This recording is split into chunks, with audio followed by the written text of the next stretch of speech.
Well, good evening, everybody, and welcome to Environmental Coffee House. Hi, Jen. Hi, Sandy. Hi, Well, everybody. Good to see everybody hi. tonight. I see the big chat. Yeah, I see we've got a lot of people with us. It's great to see everybody. We've got well, I'm going to let Jennifer do the synopsis of the show. We don't have a lot of stuff. It's tonight is quality over quantity. There you go. There you go. So it's pretty interesting. We're diving deep into psychology tonight. But before we do that, we're starting out with a really good article that just came out from CNBC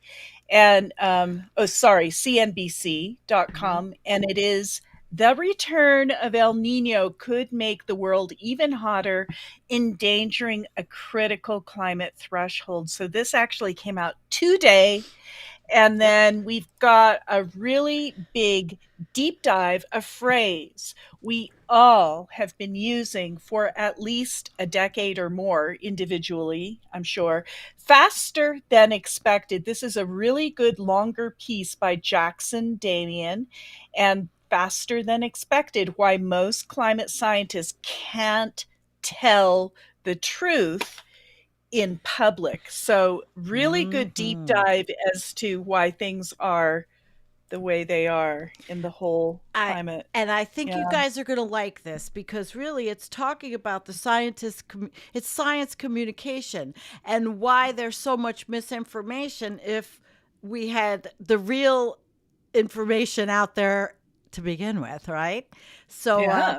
let me say a couple of quick hi, Donald James, and I think Johnny Too Late and Dead End Joker, and my buddies from Above It All are here. Melanie Dennis, Singing Way, and Fun P.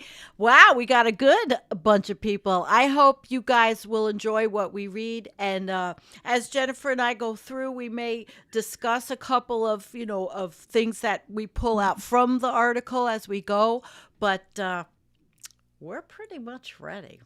We're ready. We're ready to go. Yeah, The we're ready only to thing we go. didn't do, Sandy, is say who does what. So I'm just waiting for your Oh, direction. hun, go for the first one. Go for it. You want me to? Yep, and we'll Okay. tag team the second one. Okay, good. So here we go. Let's dive on in. We've all been talking about the return of El Nino. It gets mentioned about every single show. As you guys know, 3 years of La Nina, this cooling period where the ocean is a little bit cooler on top due to, the circulation. The return of El Nino is happening. So let's dive on in. The return of El Nino could make the world even hotter, endangering critical climate thresholds. So here are the key points that we're going to discuss in this. Early forecasts suggest the El Nino climate phenomena could return later this year, potentially paving the way for global temperatures to exceed the critical 1.5 degrees Celsius threshold for the first time. Mm. El Nino is widely recognized as the warming of the sea surface temperature, which occurs every few years.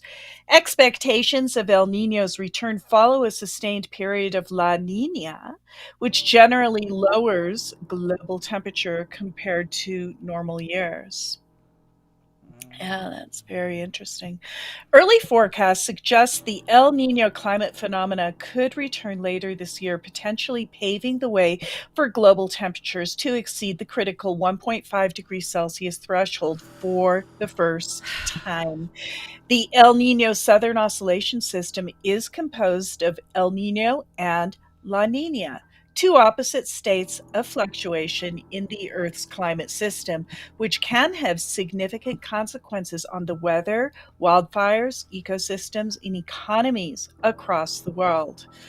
Professor Adam Scaife, head of the long range prediction at the UK Met Office, described the El Nino Southern Oscillation as the biggest single natural variation climate that we know about on the timescale of a few years.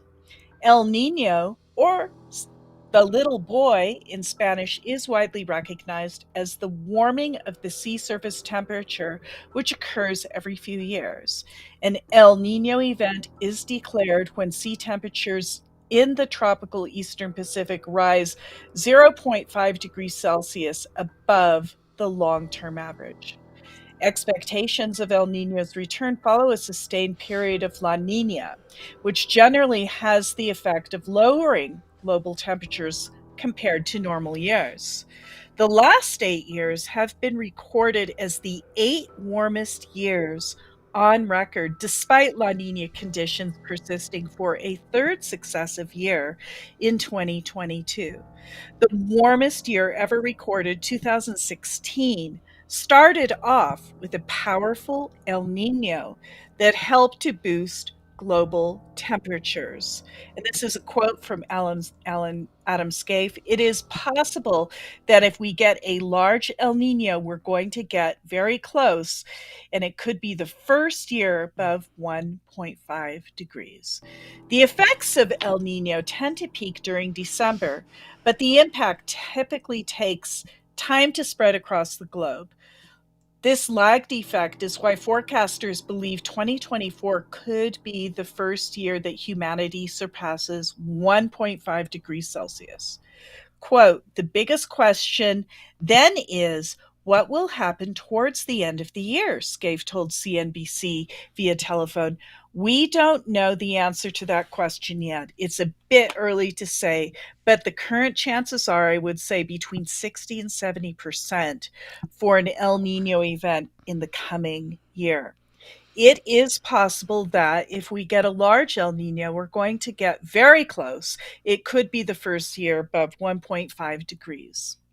So, the world's leading climate scientists warned last year that the fight to keep global heating under 1.5 degrees Celsius had reached now or never territory.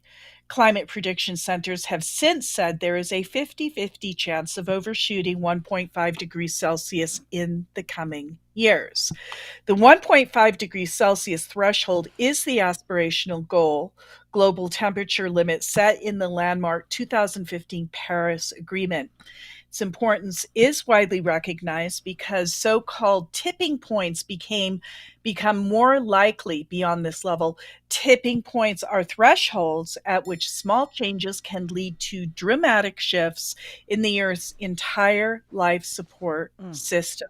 So, to put things into perspective, Scaife said that the impact of El Nino might lead to an increase in global average temperatures of around 0.2 degrees Celsius, whereas the amount of warming we now have in the climate system is 1.2 degrees Celsius, so 6 times bigger. These natural fluctuations are really the icing on the cake.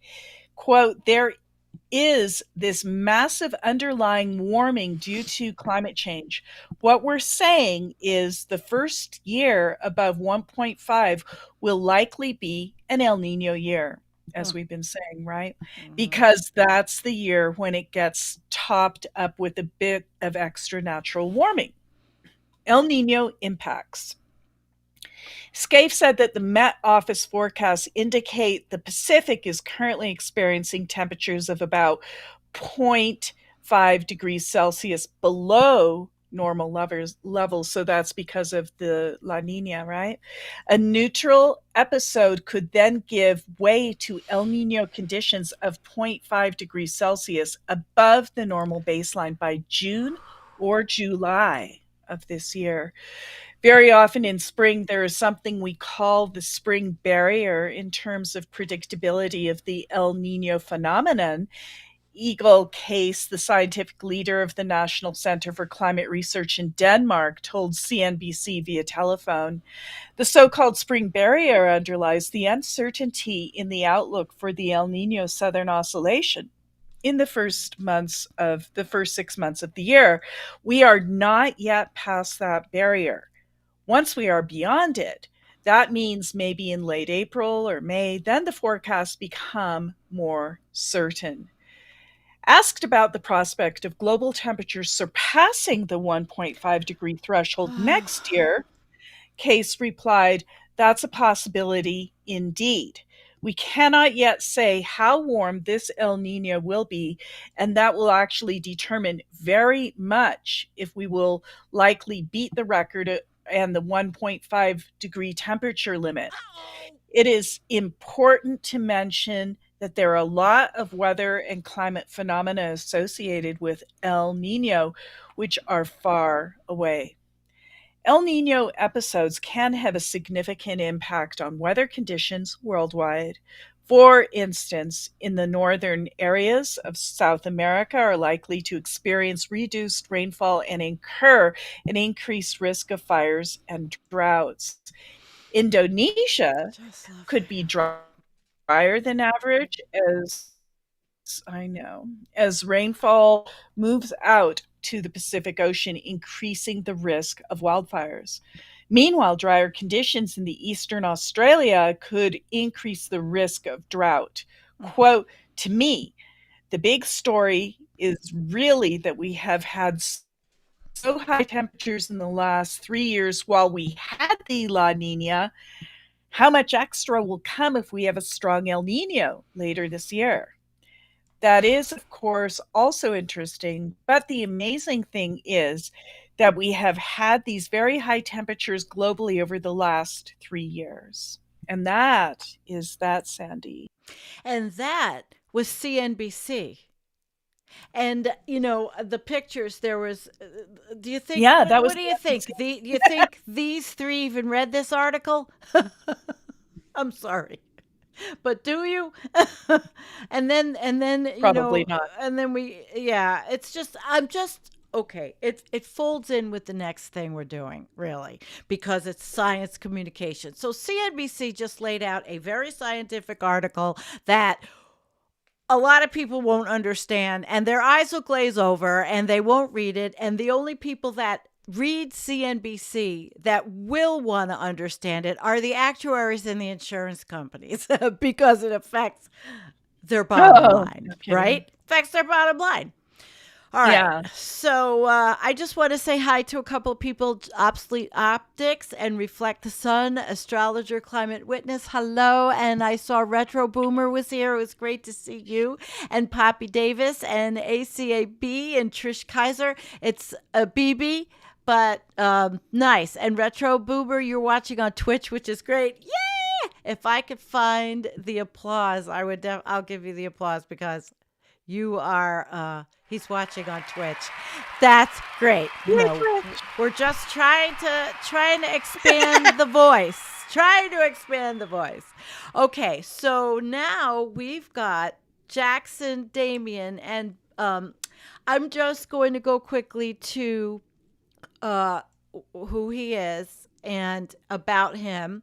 He is a psychotherapist. He's a singer-songwriter and a climate activist. He lives in a Spanish fishing village. He used to manage psychiatric services, and that kept him very busy. So since leaving, he's discovered things made a lot more sense inside the asylum. Holy crap. So he was influenced by Jung and the concept that a better understanding of what hides in our subconscious shadows can literally help us towards enlightenment. And that's a little Carolyn Baker-ish, because she's definitely Jungian. And he talks True, about true. the concept, the better understanding of what hides in our subconscious shadows can, literally help us towards that. So his aim here, he has posts, follow him. We're going to read this. He's not going to quantify how bad the situation is, but instead he's going to consider the psychology behind the unarguable fact that nothing like enough has been done to confront the incredible problem. And we all know that. So I just thought it would be good to start out with letting you know who he is. He is a friend of ours. Been talking to him for a while. And Jen, do you want to start? And then we'll tag team, and then you let me know when it's Yeah, my sure. turn. All right. All right. Well, thank you, right. everybody. Stick with us because this is going to be a good one. And I will try to star your comments for later on because Okay. there will be. I know there will be. All right, guys. All right, So baby, take it away. strap in. Here we go, guys. Faster than expected. Why most climate scientists can't tell the truth in public. Boy. So, One of the cliches of climate change reporting is climate scientists claiming to be surprised, shocked, or baffled by extreme events happening so much faster than predicted by their models and research studies.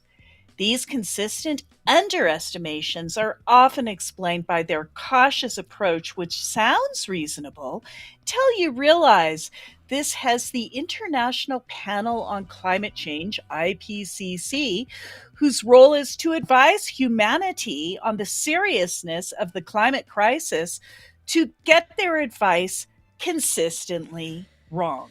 COP27 reinforced this problem when, as ever, the IPCC based their warnings exclusively on a synthesis of climate scientists' reports that they knew underdetermined both what's already happening and the speed of catastrophic future change. This means most people, including those in power and in the media, genuinely don't know how desperate things already are. Even many directly engaged with the subject in the NGOs and protest groups don't realize concepts like limiting warming to a safe 1.5 degrees C global average are now meaningless because scientists won't tell them. People know it's bad, but not how bad it is. This gap in understanding remains wide enough for denialists and minimizers to legitimize inadequate action under the camouflage of empty eco jargon and false optimism. This gap allows nations, corporations, and individuals to remain distracted by short term crises, which, however serious, pale into insignificance compared with the unprecedented threat of climate change. Along those vested interests who minimize climate change assessments underestimate scientists who that have potentially devastating consequences for humanity's effort to react to this threat for our survival. You don't need to be a scientist to know that misjudging the seriousness of a situation compromises any response. This article explains why traditional climate science methods cannot keep up with rapid change. It provides an analysis of the psychological defenses that prevent most climate scientists from admitting this in public. Right up my alley. Right. Yeah. When unofficially they all do and say they are afraid. In conclusion, we consider how scientists can overcome this irrational position for the good of all of us. How wrong are climate scientists? The list of new climate phenomena and related extreme events that surprise climate scientists is endless because it literally grows by the day. This statement of fact is not doomist or disrupted by anyone serious, including scientists themselves. Roger Harabin, the BBC's environment and energy correspondent, recently confessed he is scared because he has listened for years to scientists telling him things were far worse than they could say officially, and this is evident in today's climate extremes. The unprecedented 40 C plus temperatures of the 2022 UK and French heat waves that provoked Harabin's disclosure were forecast in 2019 to occur sometime after 2050. Yeah. Right? Okay, so can you get your head around that? In 2019, they said that there were going to be this type of 40 C heat wave. It happened in 2022, not 2050. Oh my God. Nope. Nope, It's scary. So it was forecast to in 2019 to occur sometime after 2050 by the modeling of their national meteorological organizations. Multiple UK organizations then saw 40C in 2022, while elsewhere in Europe they got closer to 50 degrees C. This led Professor Hannah Cloak of the University of Reading to admit, even as a climate scientist, this is scary. More unusually in public, panicked sounding comments from scientists followed because of these unprecedented extremes in Europe undoubtedly caused. They knew humanity's impact on climate were experienced across the entire northern hemisphere, not at least China, which suffered the worst drought in human history, and Yeah, vast we areas covered of that. the western USA. Right. These, plus epic and terrible related events like the extremes of drought in the Horn of Africa, floods in Pakistan, covering an area the size of the UK, Australia and Niger, heat waves in India and Argentina, and many others were not anticipated anything like this so soon by climate science models.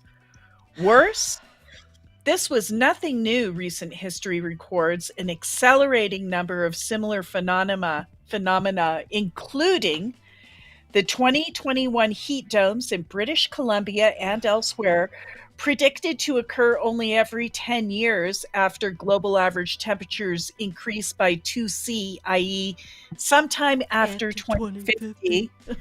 Again, none of this was supposed to happen 30 years before it happened, right? Right. These led Michael Eman, go Michael, a go-to, go Michael, a go-to climate scientist Yeah. commentator to state the climate models were wrong. Okay, the next point, the mega Australian wildfires in 2019 predicted to occur by 2050 by only one climate scientist who said he said so in 2007, was ridiculed by his peers for being alarmist. He said the Australian wildfires were going to occur by 2050, and he was ridiculed. Ridiculed. But they occurred in Wow. 2019. You know, I mean, here we go again. Yeah. So, the answer to the question, how wrong are climate scientists, is disastrously. The fact is, no mainstream research paper or climate model predicted where we are now. Damn. Why don't the methods work? These peer-reviewed methods cannot keep up in a time of rapid climate change because they take years from proposal to publication, so are always out of date. 2, must limit themselves to the consideration of fragments of the climate system to satisfy the high statistical standards of certainty required. 3, don't include known variables such as methane when measurement is problematic. These are allocated 0 values, which works for the maths, but not for real life. Right. Oh boy. 4, cannot make provision for variables they know must be significant, but cannot say so scientifically yet. Including many feedback loops. So basically, they ignore like everything. 5, cannot coordinate well with other equally limited studies. 6, cannot consider the whole planetary system or usually even major system components. 7, were designed for the study of nature's usual long-term thousands to millions of years pace of climate change, not the unprecedented speed of anthropogenic change. Whew. Yeah. The IPCC. The IPCC rely exclusively on data they synthesize from scientific papers and models complying with these methods to tell humanity what is happening, though they know that these are flawed for this purpose. They will not consider better data until a scientist has referred to this using the same process. In addition, they use a consensus filter This disregards outlier results, so those few studies that sound more realistic alarms are discounted. All this is compounded by the IPCC's mind-bogglingly complicated 7-year review and reporting structure. Though designed to be thorough, this has no chance of keeping up. This modus operandi was established at their inception in 1988, but Naomi Oreskes, the Harvard science historian, says the IPCC set the bar of proof too high for their vital advisory role. For clarity, this is the bar set by the IPCC for their synthesis of scientific evidence, not their summaries issued to policymakers. These summaries are built on the foundation of this understated evidence, but are further watered down under external pressures by dubious factors such as estimated impact of unproven technologies. Boy. Hey, heavy. Yeah. The Arctic Circle. This is where these methods get it most wrong, and that's actually most scary. Significant, unambiguous, new observational evidence emerged in the summer of 2022 from Svalbard and the Barents Sea to reveal an increase of 10°C there in the past 30 years alone. And we've talked about this. I know. I know. Accounts of Alaskan and northern Russia land masses recording even higher temperature anomalies have been routine for decades. In this context, the Siberian wildfires of 2020 surpassed in area by the rest of the world's fires put together. We now know the temperature across the entire Arctic Circle has increased by between 4°C and 10°C in 4 decades, i.e., way above the current global average of 1.2°C and the now unachievable safe limit of 1.5°C. The drastic climatic consequences of these astonishingly fast increases include already alternating path and speed of the jet stream 50 to 100 years faster than expected. Right? That's what we've been saying. It's exponential. These increases were not built into climate models prior to 2022. One of the major reasons all bar one of the IPCC's current trajectories for future change have already been surpassed.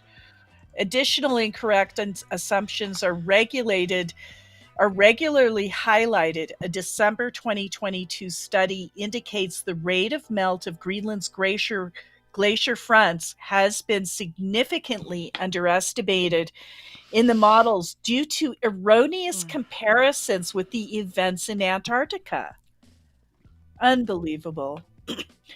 The effects on leaders and the public's misunderstanding is significant.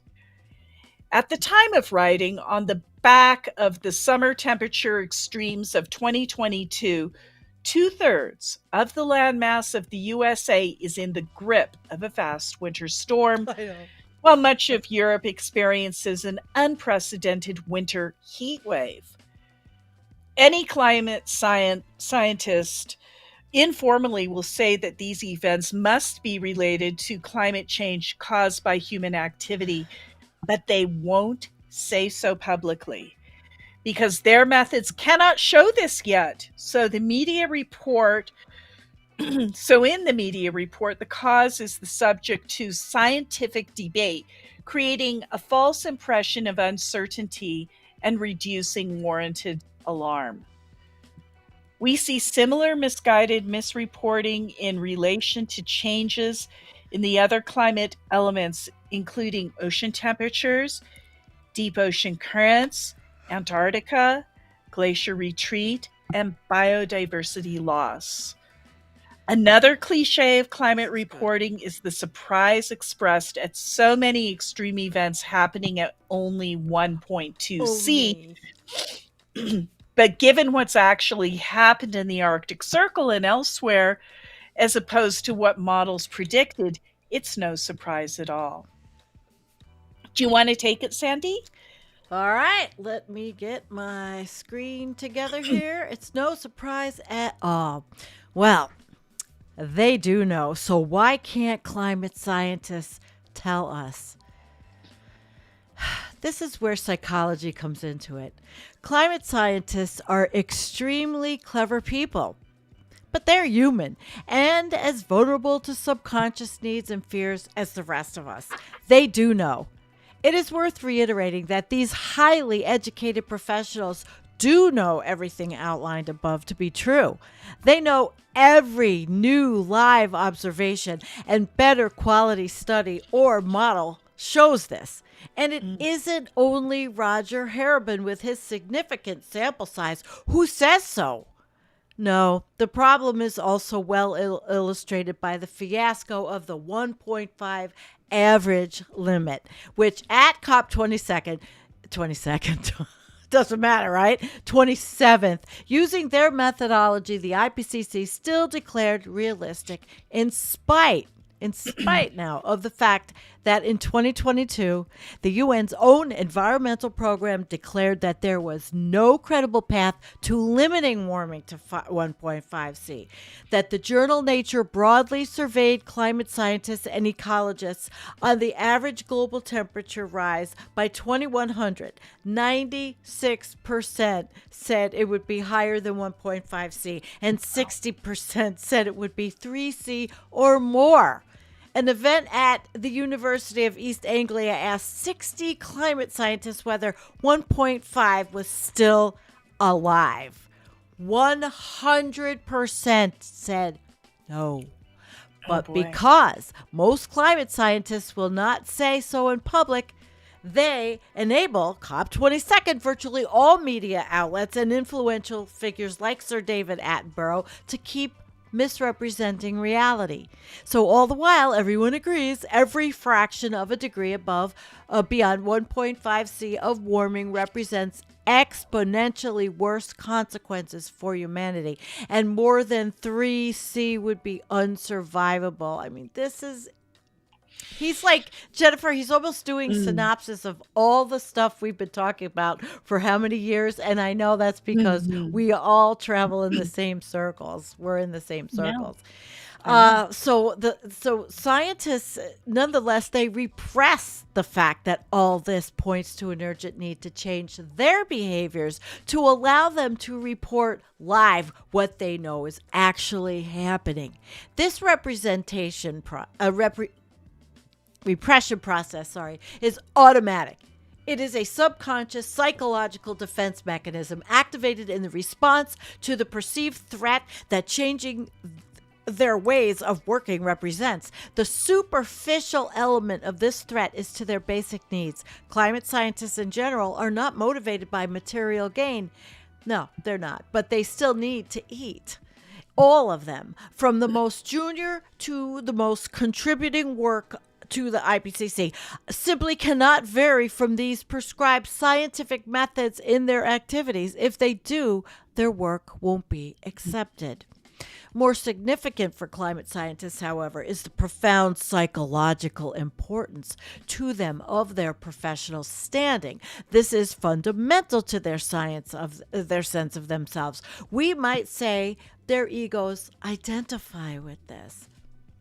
The threat of the status and the possibility of abandoning these methods is experienced as a kind of a mortal danger, a killing of themselves. This ego identification of scientists with their special status is not new. It's not new. It's widely accepted as a kind of anodyne, hard-earned superiority complex that's generally beneficial in its consequences for society. However, this was often seen in popular culture as an inferiority complex, producing the malevolent mad scientist.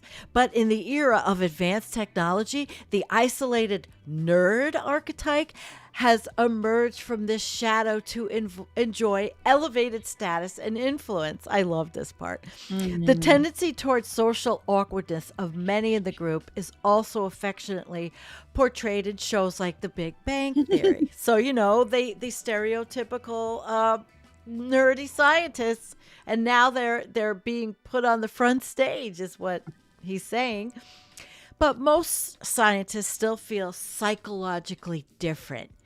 They grew up apart because they were more intellectually capable than those around them. Even if surrounded by good intentions, childhood inevitably featured isolation in the absence of many who could connect with them at their level. So worse, a significant subset of this population experienced bullying for their exceptional abilities. Academia provides a psychological refuge among a social group of their peers, but they also discover here a competitive environment with rigid and complex rules of behavior. These rules, to which these research methods are fundamental, are reinforced over the years. They are the code that they must abide by to confirm and retain their membership in the group. And I worked in research for 20 years with researchers as a research administrator. I mean, I pretty much understand this one. That's why I'm so excited here reading this one, Jen. It follows that any threat to this membership, as breaking these rules represents, is deeply psychologically painful. The defenses and complexes activated linked to early maturational experiences are the most difficult to shift. They provoke subconscious primitive fears, rational argument. Normally, the goal of scientists, it becomes difficult to engage. These fears are reinforced by the absence of an alternative group to join if they leave. Outcasts, back in the real world, they would find no safe community. Thus, ongoing repression and business as usual, thousands of limited studies and inaccurate models still flow from academia and on to the IPCC in spite of the desperate wider consequences. This is an example of collective cognitive dissonance, a behavior that it denies reality and often seen in human groups where individuals place high value on their membership. Another crucial barrier to these scientists changing their behaviors is the near absence of any external pressure to do so. And we see that. The external pressure. Indeed, the opposite is the case. Efforts to dilute climate warnings continue, but even those who acknowledge the problem, enmeshed in their own obligations and related defenses, don't want to hear that things are worse than scientists are already saying. So the psychology of the IPCC, the continued insistence of the IPCC on basing their advice on evidence produced by methods they know underestimate the problem, is an extension of this collective cognitive dissonance. Their behavior makes no sense in the context of humanity's failure to respond to catastrophic threat. IPCC lead scientists are not pathologically inclined to cause harm, but they too feel unable to abandon the constraints of methods within which they are psychologically secure. It is also likely the IPCC reinforces their emphasis on these flawed in-group methods as a primitive defense against those non-scientific vested interests who challenge and bully them, including in their production of their summaries for policymakers. So this is nonetheless one psychological factor that could shift these ego-identified complexes, that is peer pressure, especially if this comes from senior leaders across the climate science community. So the truth is unscientific. Roger Harriman reports scientists saying they can't tell the truth because to do so would be unscientific. This apparent insanity, given the consequences, can be understood psychologically. But scientists are not the only ones who need urgent analysis in this incredible context. Prioritizing survival in their roles at the expense of rational behavior is accepted. Even expected among corporate leaders and politicians, both as individuals and the collective, and let me add, psychopathic and insane. All right, Jen, how's that, right? Yeah, Psychopathic and insane. exactly. It's notable. All these people come from a similar demographic, mostly white, middle aged, male, privileged, or if not, they are obligated to conform with the culture and social norms established just by that group. It may be easier for scientists, though, given the importance to them of objectivity, to break through their defenses and change their behaviors. Jennifer, would you like to take over? The same but different divergence among climate scientists.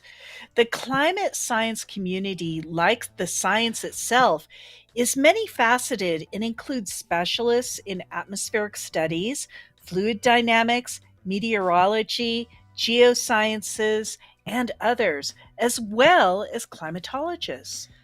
More than 100,000 work in research, corporations, environment, habitat management, public administration, NGOs, etc. Most have no direct connection to the IPCC or the media. Only their leaders have these connections, and it is no surprise in this extreme situation that this instinctively conservative community is fragmenting. They currently fall into 5 main groups. Number 1, more of the same. In this classic defense mechanism style, many scientists double down on their existing flawed methods in response to their fears. Disappearing down the rabbit hole for another 5-year study or designing another complex model is psychologically comfortable. Most research papers still end with the recommendation more study is required, which rationalizes this defensive behavior but diminishes the impact of conclusions and plays into the hands of minimizers. Ineffectual attempts have been made to change things like attribution studies. These calculate using questionable comparison to an imaginary world where human influence had not occurred, the probability of anthropogenic causation as opposed to weather variations.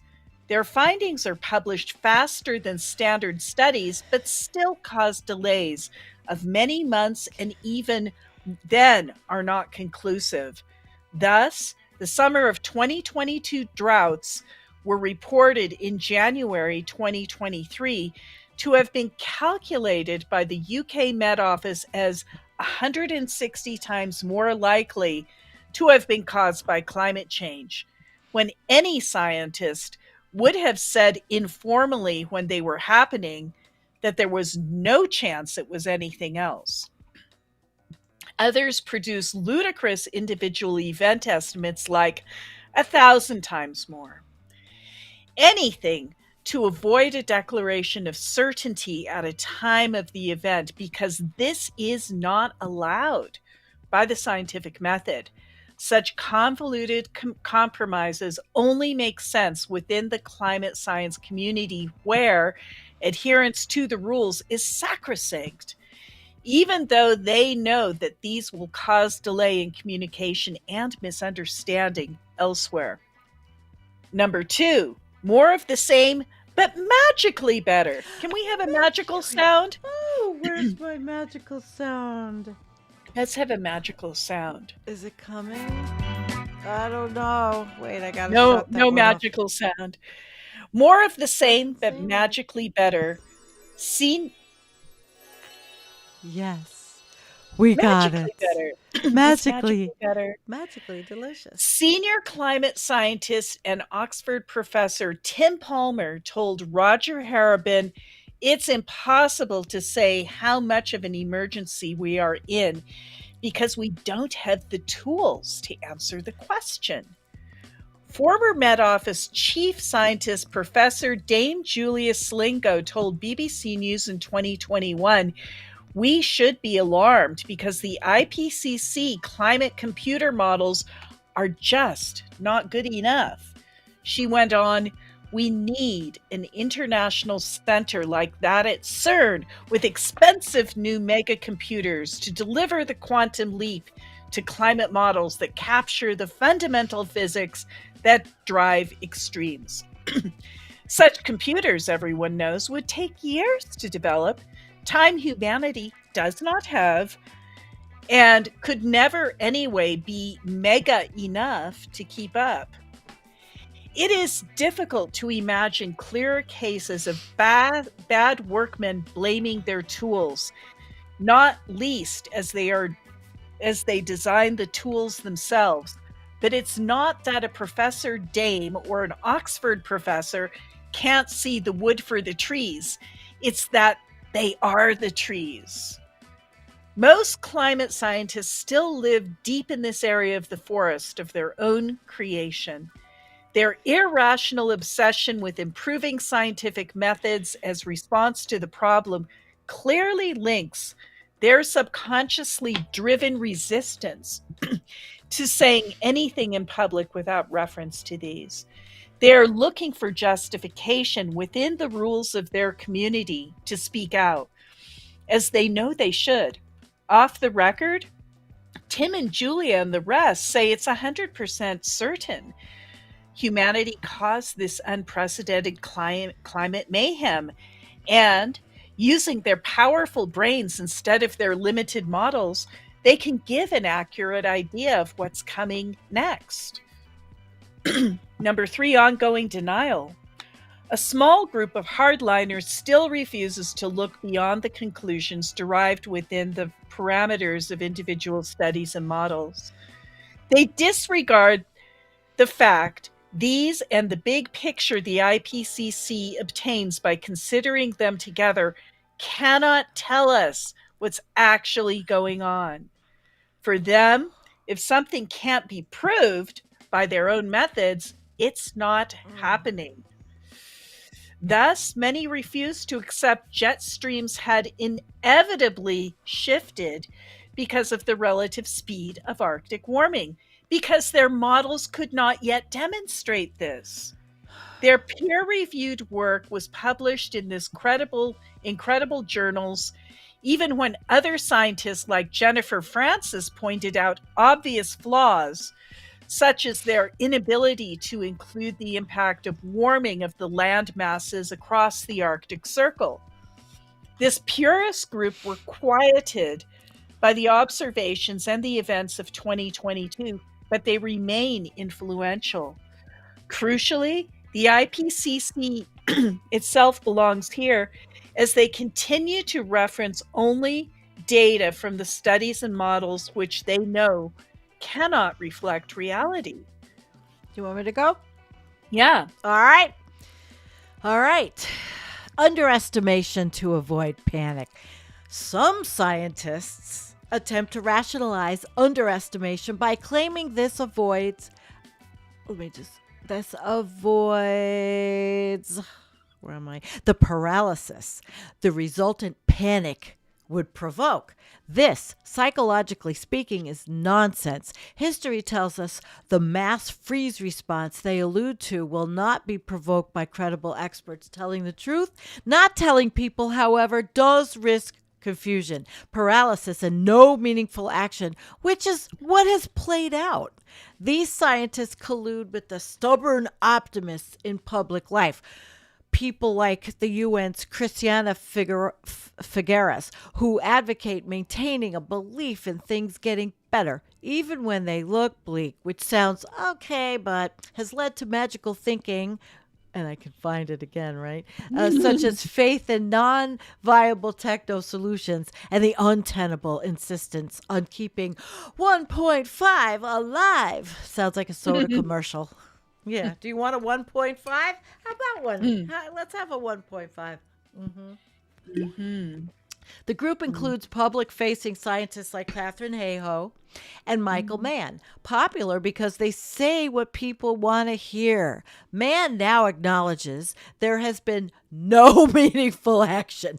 He still insists progress made on policy is hopeful, however, which is like praising the driver of a runaway train for jamming down the accelerator before going back to talk with passengers about slowing down. So he hasn't found his way out of the group yet. Number 5, going public. Some scientists are breaking ranks to tell it much more like it is. They include some whose reputations are established, like Sir David King, or are retired emeritus professors like Peter Wadhams, or they are the more confident and the boldest people like James Hansen, Makifo Sato, Jennifer Francis, Yi Tao, Bill McGuire, Peter Carter, Kevin Anderson, Tim Lenton, Jason Box, David Spratt, James Dyke, and Peter Calvis. We've had a few of them on, Jennifer. Yep, some of Mhm. our Mhm. heroes. Some are organizing in groups such as Scientists Rebellion, the Climate Crisis Advisory Group, Scientists Warning, and Scholars Warning. Some of the youngest are breathing fire. Capstick and all et al. In 2022 in the journal Nature Climate Change argue that all climate scientists must get involved in civil disobedience to provoke action. Others focus on practical suggestions, but do so in silos, which receive minimal attention, such as the Center for Climate Repair. Other academics are also realistically engaged, including Jem Bendell, professor of sustainable leadership, and Rupert Reed, associate professor of philosophy. Though in touch with the reality themselves and connecting with probably several million others now across the globe, none of these or others like them have had meaningful impact on the behavior of governments, corporations, and most individuals, nor on humanity's omnicidal trajectory. Scientists collectively telling the unvarnished truth about the desperate seriousness of the situation right now is something that can have this impact. So, how can climate scientists allow themselves to tell the truth? All right. It's settled. We agree to sign a pledge to hold another meeting to consider changing course at a date yet to be determined. Oh boy, I like that one. All right. So why don't we tag team this one? I'll start. Mhm. Admit, Okay. okay, admit the problem. Climate scientists must admit that they still are the only ones who know the extent of the climate iceberg below the surface. They must accept, in the face of this unprecedented threat, their primary professional responsibility now is to provide up-to-date information to humanity about what's really happening to our climate and to our essential habitat. This is the single most important task any group of scientists has ever faced. They Mm. have to admit that rigid adherence to their academic methods in this astonishingly rapid context leads directly to their failure to communicate the truth. They have to acknowledge the confusion this failure has provoked facilitates inadequate action, empty pledges, fantasy techno solutions, and false optimism. Scientists must concede humanity urgently needs them to find new ways to communicate what they already know, not only what their methods or some future supercomputer will allow. Number 2, unite and coordinate. Pointing to accelerating climate extreme events happening ahead of their predictions and the failure of humanity to respond, linked in part to these underestimations, senior scientists must build a new permanent emergency coalition of the IPCC and climate science leaders from all disciplines. This strong new coalition must overcome their psychological resistances to agree an urgent new direction for climate science community, finding a way through the politics to coordinate this. The attraction of civil disobedience as a potential catalyst is understandable, and the climate science community should support members who get involved. Accurate information communicated effectively, however, has the best chance of provoking meaningful action in the form of impulses to radically change originating from within governments and the corporations, including fossil fuel companies. The new coalition must collectively acknowledge it is climate scientists themselves who need to lead these communications and ensure they are effective. To do this, they will need to engage with psychological and comms experts to break through the defenses of the leaders in all spheres of human activity, as well as the wider population. 3. Plan and act. This coalition must initiate a plan of action that could look something like this. Announce permanent emergency. Getting ahead of the likely unprecedented new extremes of the 2023-24 El Nino, issue statement to all media platforms simultaneously from all national agencies, IPCC, NASA, NOAA, ESTIC, UK Met Office, and equivalents, all university climate change departments, institutes, etc., declaring a new state of climate. Permanent emergency is here. Comparisons with the past are now irrelevant. Our climate has irrevocably changed at a speed unprecedented in this planet's history and will change ever faster with devastating impacts, much faster than expected. Traditional climate science methods could not predict this and cannot keep up. Live observation, interpretation, and communication of this new climate reality will now be the priority of scientists. Humanity has to react without further delay. 1.5C is gone. Paris 215 goals, COP pledges, carbon budgets, etc. They're obsolete. Radical new policies are needed. These must promote urgent, meaningful action in all areas of human activity based on the new live information. And number 2, initiate new permanent emergency climate science code of practice. All institutions and individual climate scientists required to adopt, requires all activity, teaching, funding, research, modeling, other activity, prioritizes live observations, analysis, and reporting, requires senior climate scientists behave congruently in their professional actions. Example, 40% of the time allocated to external facing comms, education, and personally ensuring colleagues adopt this code.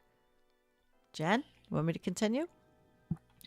3, coordinate global climate scientific resources as permanent emergency response.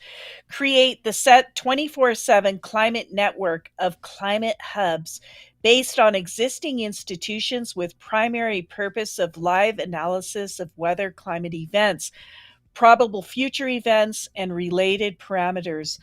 All individuals and institutions to prioritize their work for these hubs. So this includes ensure hubs are coordinated to cover and connect planet-wide climate activity, task hubs with improving quality of live observations in remote locations, advance computer capabilities without delaying communication of live information, set up Central Planet Hub at the IPCC, the coalition base, operates 24/7 to coordinate, integrate, synthesize work of individual hubs. Using psychological approaches, engage with resistance from within the climate science community and related disciplines. Promote emergency first mobilization of all academic disciplines, all in coordination with government, corporate, NGO, health, education, social care, and art sectors, include delivery of rolling information programs. Number 4, set up 24/7 primary communications center at the IPCC Planet Hub.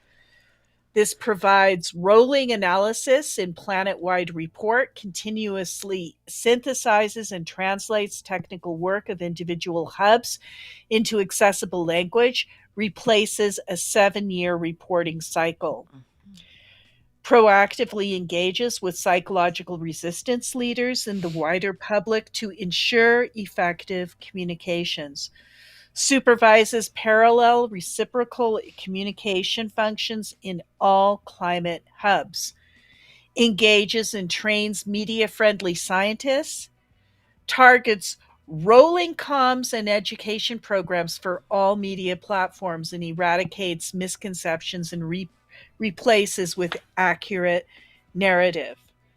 So, conclusion and questions for scientists. This article is aimed primarily at climate scientists, related professions, and the media, written by a psychotherapist friend, someone with enough postgraduate education to understand the scientific papers and the climate models and their shortcomings, but without the professional authority to do more than hold a psychological mirror up to this group. The aim is to encourage scientists to overcome their resistance to communicating what they know. Because if they don't, then we all face the prospect of the end of civilized society, including academia, also much faster than expected. Yeah, including them. They'll It go is, extinct first. yeah, it is beyond the scope of this article to argue how bad the situation is or what appropriate responses should look like. The truth is, no one knows if we have 5 years or 50 before societal collapse sets in. But there is no doubt, whatever the time frame, the situation is desperate, and there is still no sign that it is properly understood. The climate science community could have a crucial influence in closing this gap in understanding. No one else in this arena gets close to their hard earned authority. From this point, the author only questions because, as we say in psychotherapy, insight is half the battle. Changing behaviors is the difficult other half. It is for scientists themselves to answer the following: can climate scientists overcome the subconsciously driven defenses that prevent most of them from telling the truth in public? Can they reorganize themselves to take responsibility for the effective communication of the true severity of this unprecedented permanent emergency? Can they lower their self imposed bar of proof to a rational level that allows them to completely perform at least this vital role so minimizers can be negated and meaningful actions initiated? Can they engage with parallel psychological resistance in leaders, the media, and the public receiving this information? Can they play the unique part only their expertise allows them to play in reducing harm to billions of human beings and other species? If they can't, our options will be limited. Wow. Jackson Damian. Wow. Wow. Uh, there's a lot of stuff going on in the chat. I listened to it twice. It's every time there's something more in it. He's not talking about windmills and magical thinking. He's not talking about that. But it's really good stuff. And if I was younger and able to, I would like to be involved in that science communication, professional science communication. There is a place for Nicholas Humphrey in there. Absolutely, there is. Absolutely, there is. And here we are. We're back. We're back together. Yeah. Nicholas Humphrey is the future. Hi, Sam. Sam Karenna. He's having, he said, with great discussion. And Singing Way. You're all, you're way. Okay, here's a question. Sam's asking, assuming the IPCC is fatally flawed and beyond repair, do we need a replacement, or do we instead need effective and comprehensive political action? I don't see how you can do, personally, I will start. I don't see how you can do anything without political action. And that's where the doomer in me is going to come in and say, I don't see political action changing based on what I see now in our Mhm. government, Yeah. in the United States and in, in Britain. Go ahead, Jen. Yeah. Well, I think the IPCC is fatally flawed. I think it's going to be too stuck. It's too formed.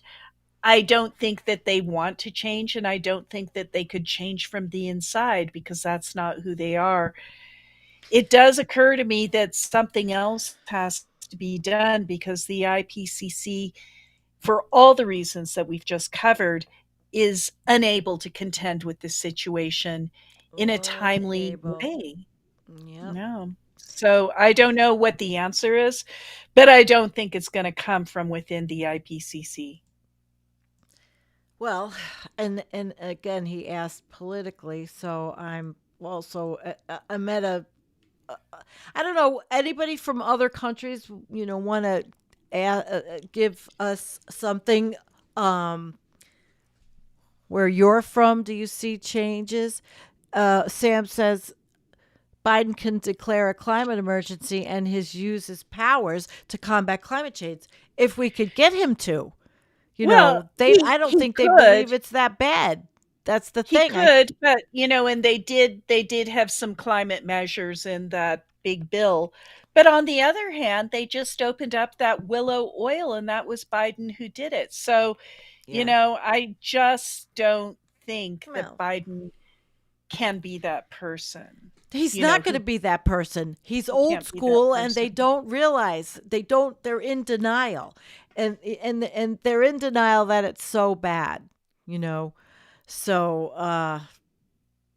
giant curve, you're going to tell me, I regret to inform you we need to stop drinking coffee that is not shipped to us via sailboat. I'm not joking. Well, I want to learn how to make coffee. I think the environment might change around here enough that I could grow coffee beans, Oh right? my.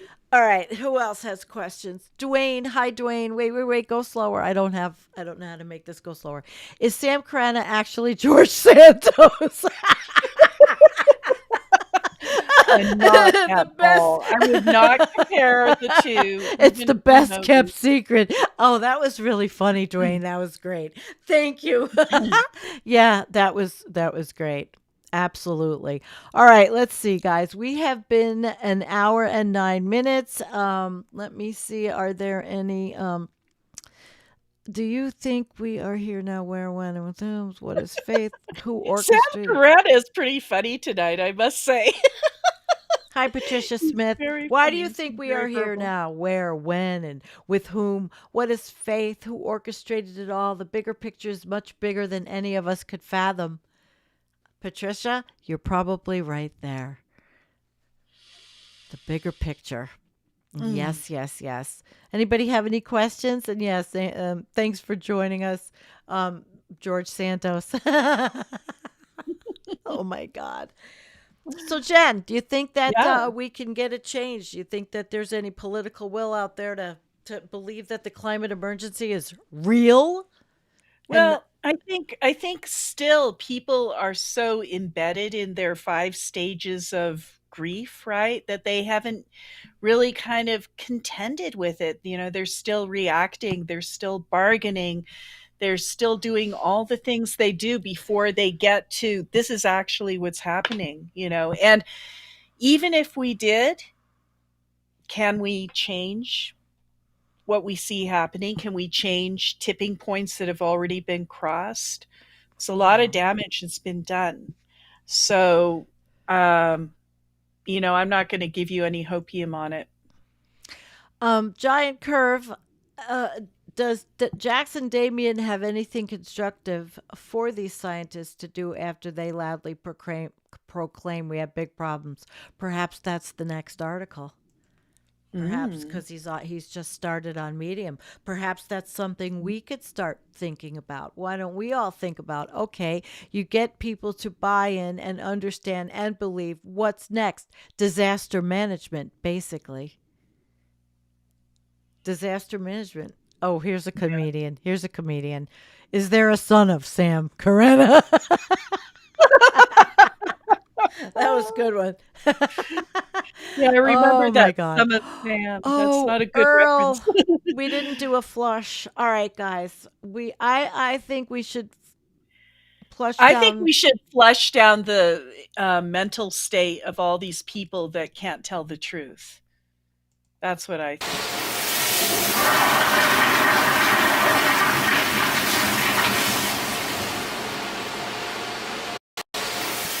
All right. I think we That's still a good have flush.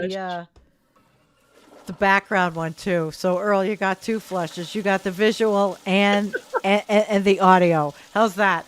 Visual and There we audio. go. Oh my goodness. Hi Dee Dee. Question: what effect will El Nino have on the atmospheric rivers that come off the Pacific to California? I think Sam Carana should answer that question. You still here, But Sam? I do know that the blob is probably going to come back because that's what happened in the last big El Nino is that giant blob of hot water, the hot blob right under Alaska over by British Columbia. That's going to come back and that affects a lot of things. It's kind of like a cesspool of warm water and it kills all the sea creatures.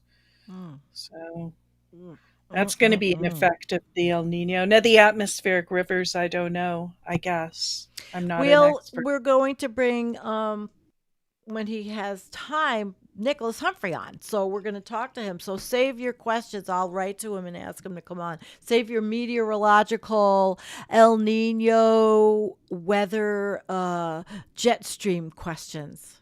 Okay. Hmm. And then I'll see when he can come on with us because he has a lot to talk about. I know it. And the last time we were supposed to do something was my fault. So I'll get him back.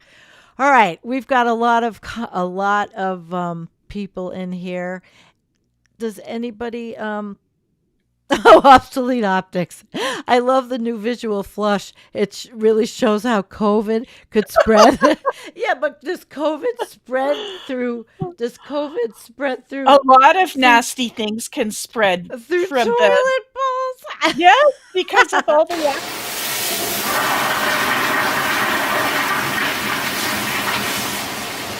All right, oh all my right. goodness, All oh right, my, you like oh that? my. We just all inhaled a lot of nasty stuff. Okay. Yucky. Yucky. Um Poppy. Poppy, thank you for being here. And hi Suzanne. Suzanne from Texas is here. She needs help with her foster kittens. If anybody's in Texas near Suzanne, and Suzanne's in the family, everybody knows how to get in touch with Suzanne. Carry on, humans. Patty P. Yeah, right. Yeah, that Yeah. was Dan. Hi, Dan Marceau. Fine green mist. We have a great cast of characters in our chat. We love all of you. And hi, John. Thank you for saying that. Jen, you want to bring up the rear? Yeah, well, this thing it's a psychological predicament and conundrum, and it takes a lot for all of us to get our heads around it. And I really liked this article because it showed the futility of relying on your models and trying not to be a generalist, but going into these models that probably don't have everything in them anyway, so they won't work. You have to like synthesize the situation in your own big brain, put all the different pieces of the puzzle together, and you'll start to understand the magnitude of this situation and what is really happening. Think we're on our way to a much hotter world in the next year or two. And at that lovely note, thank you, everyone. Thank you for coming. It's okay to be a little late. Bumblebee, Smurf God. Bumblebee's with us for a long time. I remember when I did that one reading, he was out in the audience. That was pretty cool. That was pretty cool. All right, Jen. Well, until we meet again next week, next week, adieu. I will bid you guys adieu and thank you very much for everything. We love you. Love you.